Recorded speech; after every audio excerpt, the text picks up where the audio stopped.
Muitas vezes eu tenho recebido relatos de pacientes e de outras pessoas na internet dizendo que elas têm medo, as pessoas ou a pessoa tem medo do abusador. É um sentimento muito comum. E o medo é uma das táticas mais eficientes que os abusadores usam para controlar, ter domínio sobre suas vítimas. Então, eu já falei em outros vídeos sobre o medo e eu achei que eu preciso aprofundar mais ainda esse tema, porque ele aparece muito. O medo é usado pelos poderes de muitas formas, vocês podem ver.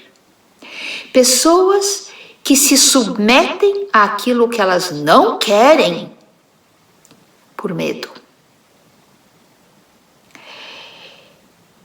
Quem é que tem este poder sobre nós para nos submeter ao medo?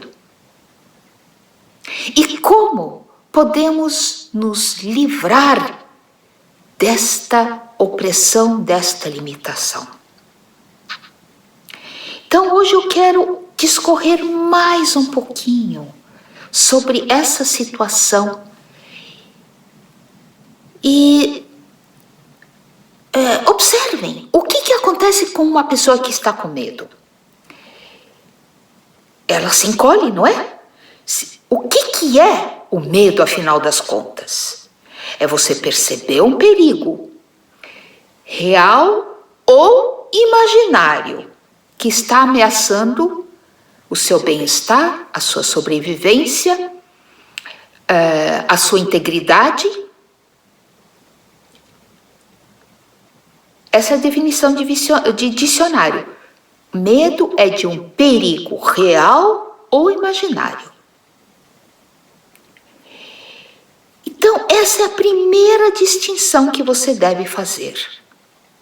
O perigo que você sente vindo do seu abusador é real ou é aumentado por você? Pela sua submissão, baixa autoestima, desconhecimento das suas próprias forças e tantos outros itens que faz você se sentir menos, abaixo daquela criatura que te oprime. Então, se você empreender um caminho de autoconhecimento para você, olha dentro de você para saber no que você é forte. É impossível um ser humano não ter força em alguma atividade, em alguma coisa. Impossível. Todos nós temos uma força em algum lugar. Senão, você nem estaria aqui na Terra. Para nascer, a gente já tem que ter coragem. Para nascer, a gente já tem que ter força. Passar por todo esse perrengue de vir à luz, de começar a respirar, de se defender, chorar para ser atendido. Tudo isso são forças que você tem. Senão você ficaria ali, inerte, não reagiria a nada e também não seria alimentada e nada disso. Então, para nascer, nós já temos uma força. E você, se não tivesse essa força, também não estaria andando hoje. Quantas tentativas um bebê não faz até conseguir ficar em pé, até conseguir dar seus passos? Cai, levanta. Isso requer muita força de vontade. Então, se você está aí andando, você tem força. Se você está falando, você tem força, porque você não sabia falar, você aprendeu com muito esforço. A gente não aprende fácil, nada. A gente faz esforço para aprender. Então, você fez esse esforço e porque você tinha força. Então, essa é a mínima força que você tem. E tem outras. Forças de resiliência. Por exemplo, você sofreu bullying na escola e mesmo assim você continuou. Requer força, minha gente. E com certeza, ao repassar a sua vida, a sua biografia, você vai encontrar várias ocasiões em que você demonstrou ter força. Busque essas ocasiões. Agora, lembre-se delas. E se parabenize por você ser forte. Pelo menos nessas instâncias. E se você pode ser forte ali, você pode ser forte em outras coisas também. Depende do quê? Depende da sua determinação e da sua autoconfiança. E coragem. Mesmo com medo, você vai. E quando você vai mesmo com medo, você percebe que você pode dar mais um passo. Então, é quase como um exercício de coragem. E todos nós podemos fazer isso. Lembre-se, você caiu, levantou, quando você estava aprendendo a andar, caiu de novo, levantou de novo. Isso requer coragem. Apesar de saber que pode cair, você continuou. E por isso que você está andando hoje. Então, nessa distinção entre medo real e medo ilusório, você já tem esse item. Você precisa perceber o quanto realmente aquele que está te ameaçando ou aquilo que está te ameaçando tem força para derrubar você. O quanto ele ou ela tem força. E quando você descobre que você também tem, você começa, aquilo lá começa a diminuir de tamanho. Como naquela história que num dos vídeos eu contei, do dragão que tinha 20 andares de altura no livro de Soprinho, de Fernanda Lopes de Almeida. E conforme as crianças o enfrentavam, ele ia encolhendo até ficar do tamanhinho delas. Você também pode fazer isso com aquilo que te amedronta. E mesmo que você não tenha a força suficiente no início, você vai adquirindo essa força. Como? Você vai se conhecendo. Você vai apaziguando as suas emoções para poder pensar com clareza e saber o que você tem que fazer para sair dessa situação que te ameaça. Vejam, para pensar com clareza, ter noção exata ou bem aproximada do que vai funcionar e do que não vai funcionar, do que é certo, do que é errado. Para você ter esse pensamento claro, poder raciocinar, você precisa estar em paz com as suas emoções. Vocês já tentaram pensar com clareza quando você está indignado, furioso? É muito difícil, se não impossível, pensar com clareza. Você vai agir por impulso sem pensar quando você está assim.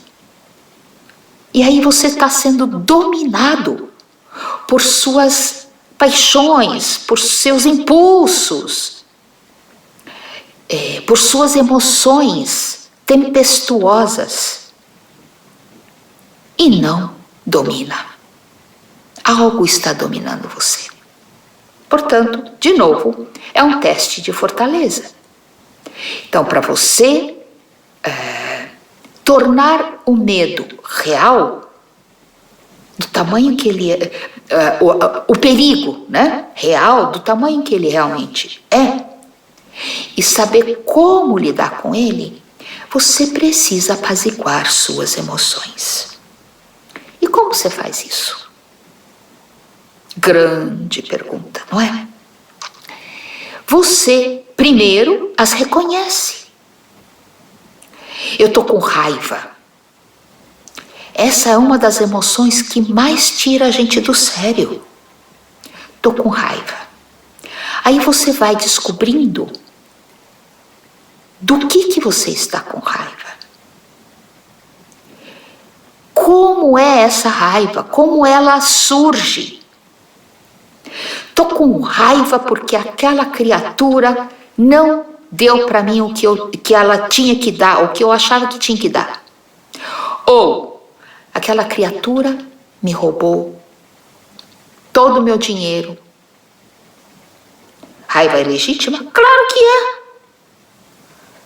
Só que aí, você, em vez de ser dominado por essa raiva, você diz para sua raiva: obrigada pelo aviso, agora eu vou lidar com a causa da raiva.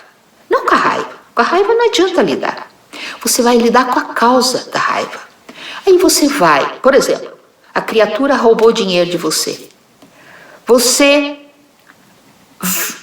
analisa todos os recursos que você pode ter, ou para reaver esse dinheiro, ou para impedir novos roubos.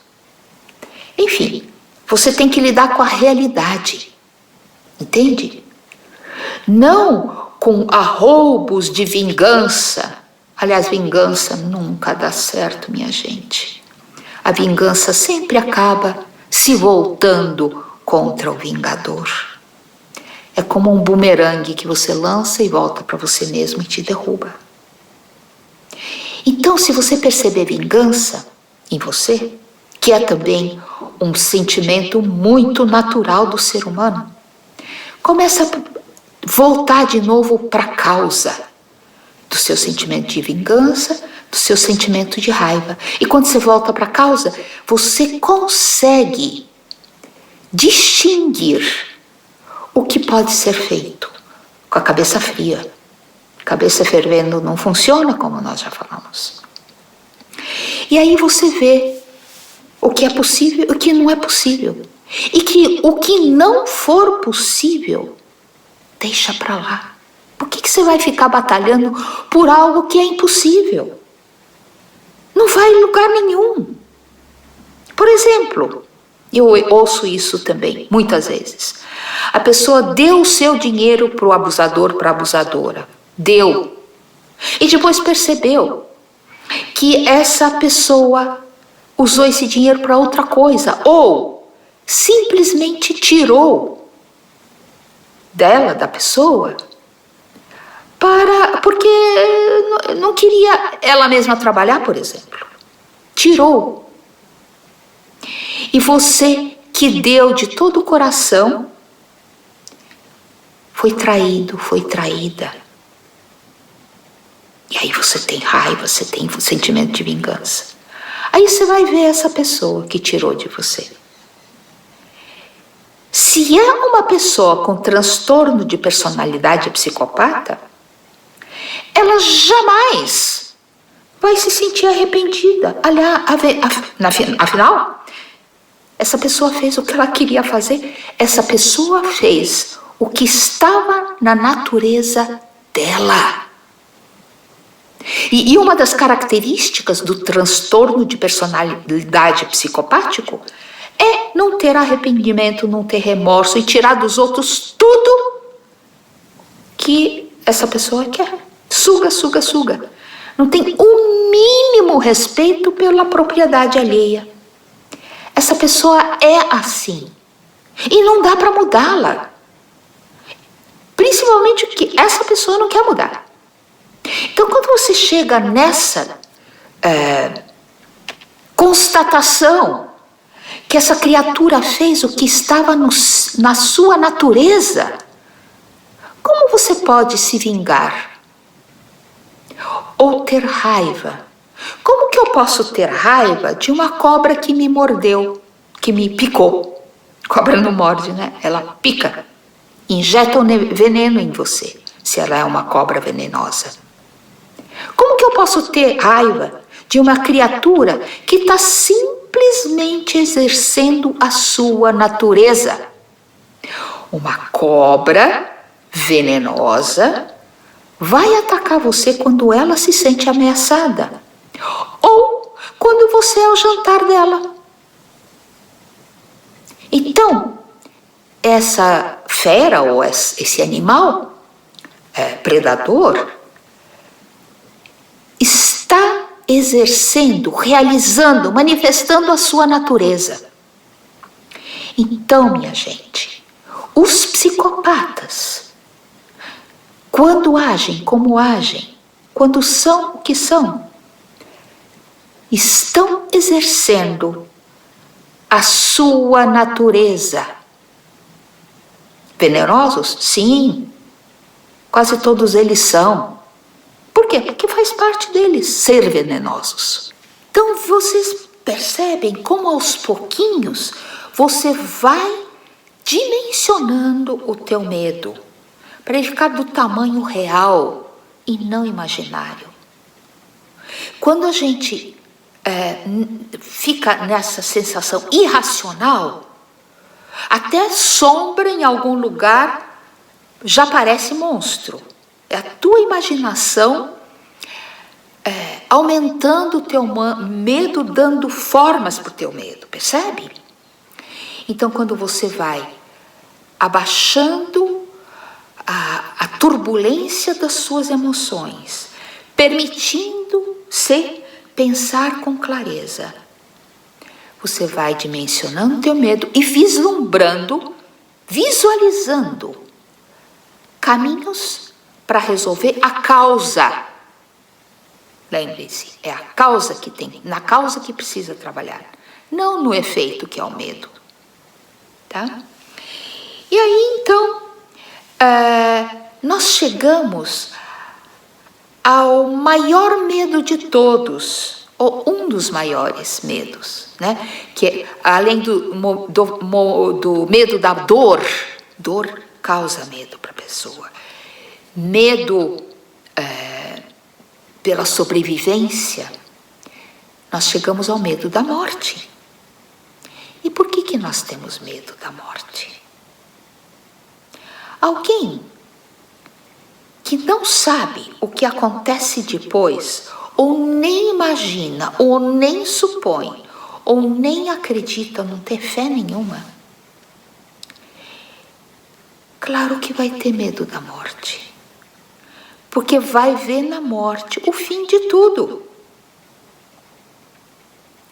E agora eu quero conduzir vocês para uma reflexão. Se essa vida é tudo que você tem, antes de nascer você não era nada, veio de nada. Nada é um lugar que não existe. Então, se você fala, eu vim do nada, você não veio de lugar algum. Nada não existe. E depois da morte? Então você vai para o nada não existe. Olhe ao seu redor. Tem alguma coisa que termina e não se transforma em alguma outra coisa? Até o seu corpo vai ser assim. O teu corpo, se for enterrado na terra, aos poucos vai ser comido pelos vermes, baratas, todos os bichos que ficam embaixo da terra, comendo carniça. Seu corpo vai ser carniça, certo? Cadáver. E, com isso, está alimentando, né, o seu corpo, que você não está mais usando, foi embora, vai ser alimento para outras criaturas vivas. Aí elas vão fazer lá o cocozinho, que vai alimentar uma planta. Pode nascer uma linda flor. E ninguém sabe que aquela flor foi alimentada por um cadáver. Mas foi. Observe a natureza. Ela nos conta muitas verdades. E uma delas é essa. Nada se perde, tudo se transforma. Já ouviu esse provérbio? É assim mesmo. Então, por que você, que hoje se chama José, Antônio, Maria, não vai se transformar também? O teu corpo vai. Mas você é teu corpo? É uma pergunta. Pense nisso. Então, o medo da morte, que é um dos maiores medos que a gente tem, é o medo do desconhecido e pior. Este medo é ignorância. Desculpe falar assim categoricamente, mas quem tem medo ignora algo muito importante. Lá atrás, no início desse vídeo, eu estava falando que você ignora as suas forças. Percebe como o medo é ignorância? E à medida que você vai as conhecendo, você sabe o que você pode fazer e vai às causas. E o medo da morte é a mesma coisa. Você ignora o que acontece depois que esse teu corpo virar cadáver. E você ignora o que havia antes de você nascer. Lembre-se, nada não existe. Então, percorra esses caminhos até você encontrar alimento para sua alma, encontrar uma resposta para esta ignorância. E aí, é mais um ponto para você se fortalecer. Vocês não imaginam quão forte vocês ficam quando vocês não têm medo da morte. Experimentem. Então, uma vez que você for apaziguando o seu medo da morte e se fortalecendo cada vez mais, quem sabe agora você consiga dar o próximo passo para você se livrar de vez do medo. Com todos esses exercícios que eu fui descrevendo até agora, você vai se tornando conhecedor, conhecedora. Você vai adquirindo conhecimento. Primeiro sobre si mesmo, depois sobre essa realidade que te cerca. Por que você está aqui na Terra? Para onde você vai? O que você está fazendo aqui? Isso também é muito importante. Se você não sabe o que tinha antes de você nascer e o que vai ser depois de você morrer, normalmente você não sabe por que você está aqui. Afinal, por que você nasceu? Por que você nasceu exatamente nesse lugar? Desses pais, com essa família? Por que essas coisas todas estão acontecendo com você? É um processo longo de autoconhecimento, que não se resolve em alguns dias, algumas semanas. Não, minha gente, isso leva a vida inteira.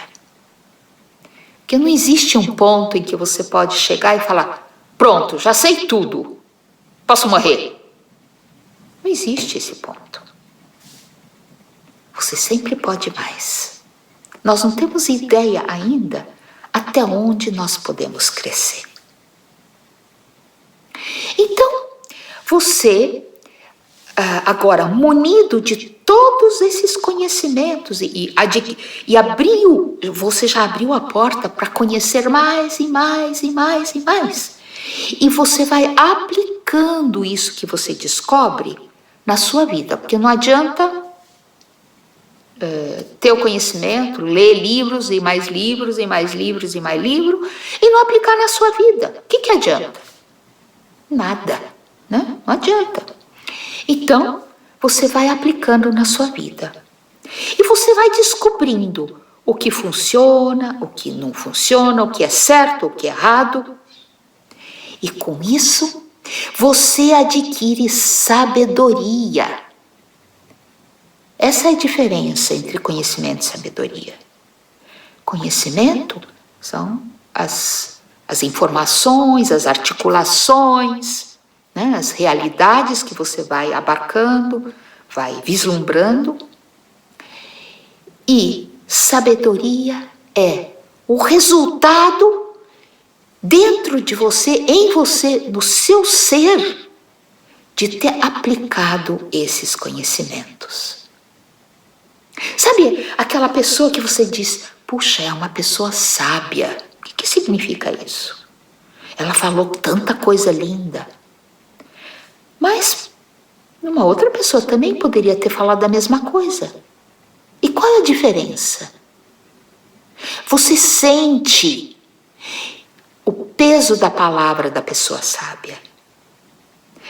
Porque a palavra da pessoa sábia vem atestada pela experiência, pela vivência.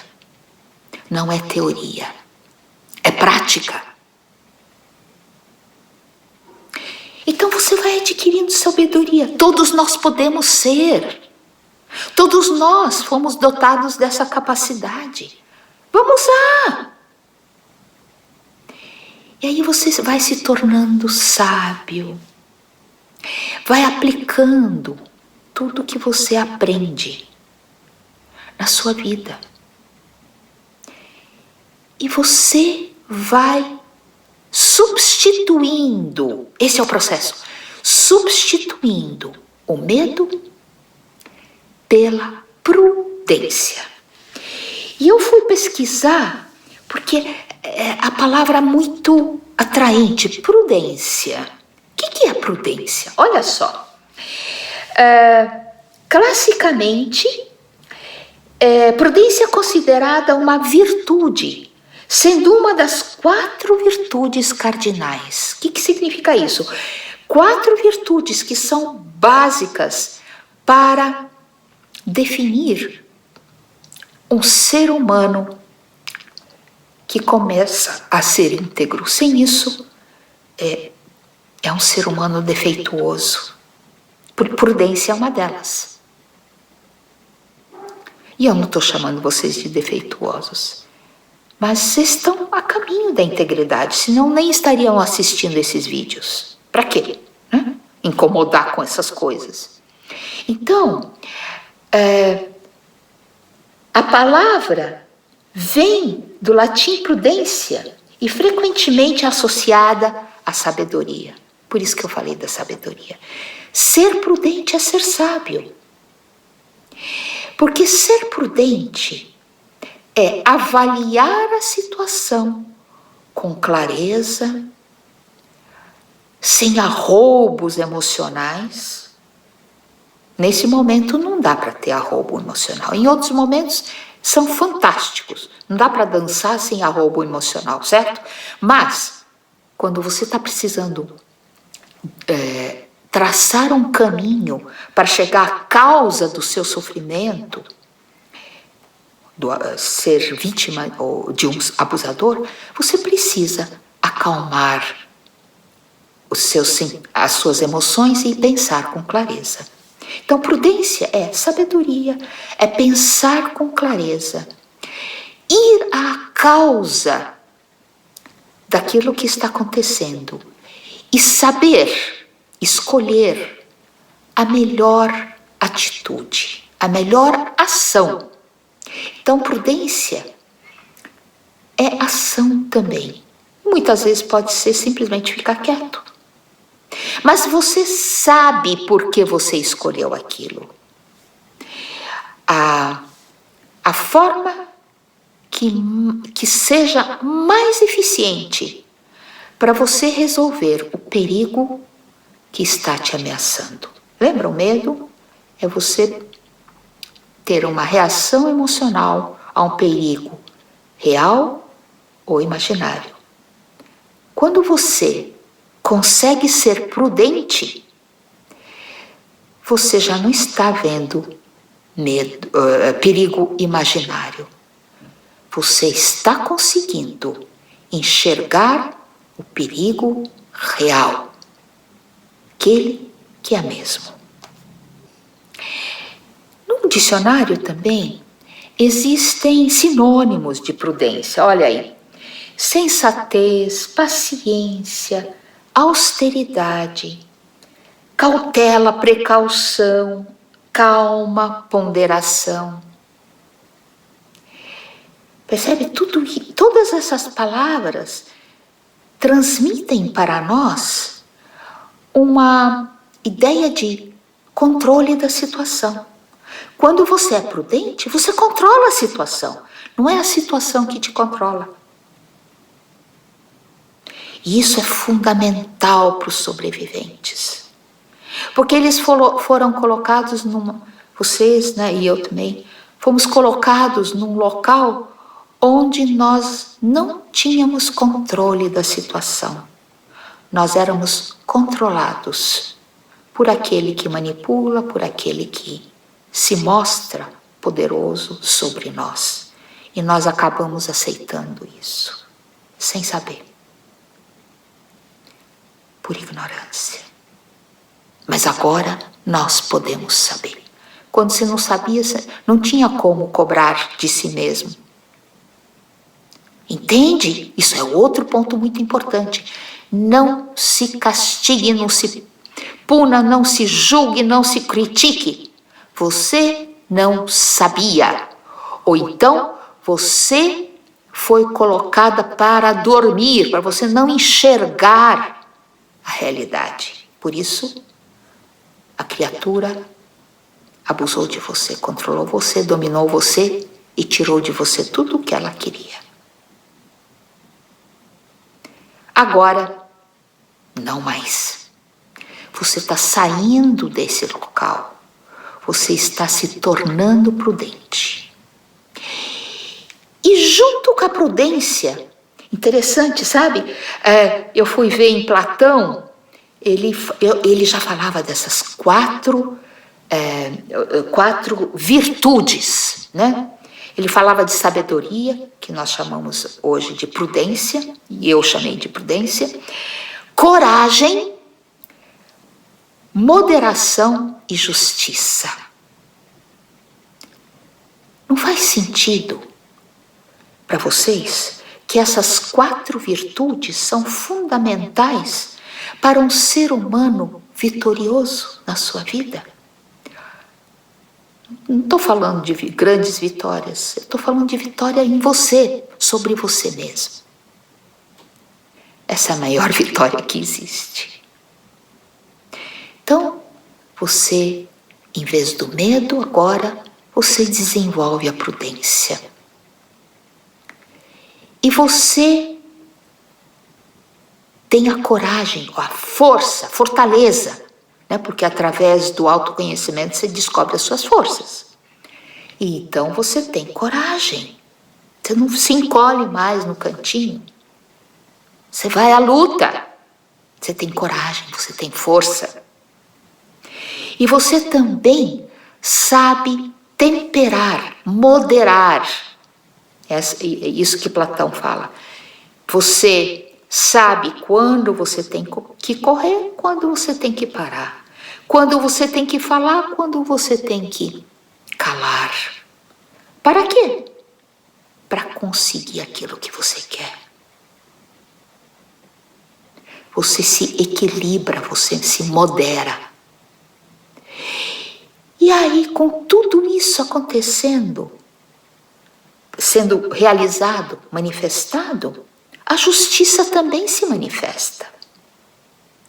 Justiça, nas palavras de Platão, é o resultado da sabedoria de escolher e de determinar. A justiça é essa. Então, uma pessoa ponderada, sábia, prudente, corajosa, ela também é uma pessoa capaz de exercer a justiça, primeiro consigo mesmo e depois todos os outros. Isso não quer dizer, por exemplo, condenar o abusador, como eu já falei, porque aí você percebe que dessa criatura não viria outra coisa senão aquilo que veio. Porque essa criatura, esse portador de transtorno de personalidade, está apenas manifestando a sua natureza. E não é capaz de manifestar outra coisa. Mas você, que agora desperta, cada dia mais um pouco, que você se fortalece cada dia mais um pouco, você pode ultrapassar tudo isso, romper a barreira do medo e mostrar o caminho, deixar um rastro luminoso atrás de você para que outros sigam por esse caminho também. Parabéns, meus queridos sobreviventes, por cada pequeno passo que vocês dão.